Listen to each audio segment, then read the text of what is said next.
Setakat 31 Mac 2025, sebanyak 89,290 syarikat telah diperbadankan dan 2,052 perkongsian liability terhad PLT didaftarkan di Sarawak. Menteri Perdagangan Dalam Negeri dan Kos Sara Hidup KPDN, Dato' Armiza Muhammad Ali berkata daripada jumlah tersebut, sebanyak 45,249 syarikat dan 1,873 adalah aktif. Itu bagi seluruh Sarawak. Dan bagi di Miri pula, bila kita gabung jumlahnya Miri, Bintulu, Lawas dan juga Limbang, jumlah syarikat yang telah diperbadankan adalah 24,009 dan yang aktif adalah sebanyak 12,088. Bagi PLT pula didaftarkan di bawah Akta PLT, jumlah bagi Miri, Bintulu, Lawas dan Limbang adalah sebanyak 397 dan yang aktif adalah sebanyak 372. Jadi jumlah-jumlah ini menunjukkan bahawa di Sarawak, di Miri, Bintulu, Limbang, Lawas juga tidak ketinggalan. Pertumbuhan ekonomi.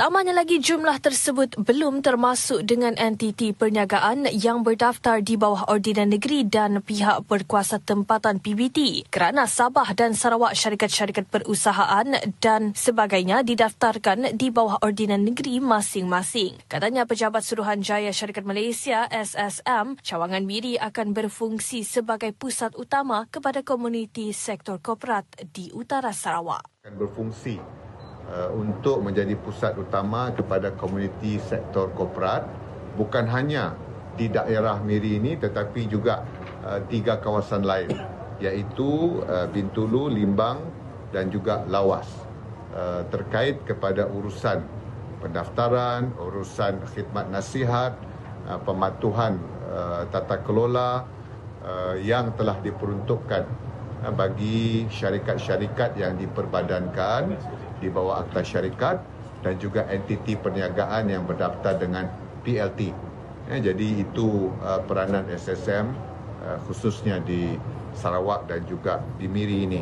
Dan sebagaimana yang kita tahu bahawa pejabat baharu SSM Cawangan Miri ini diletakkan di sebuah lokasi yang strategik di Miri Times Square di Marina Park City ini, dan merupakan satu-satunya pejabat cawangan SSM di seluruh negara.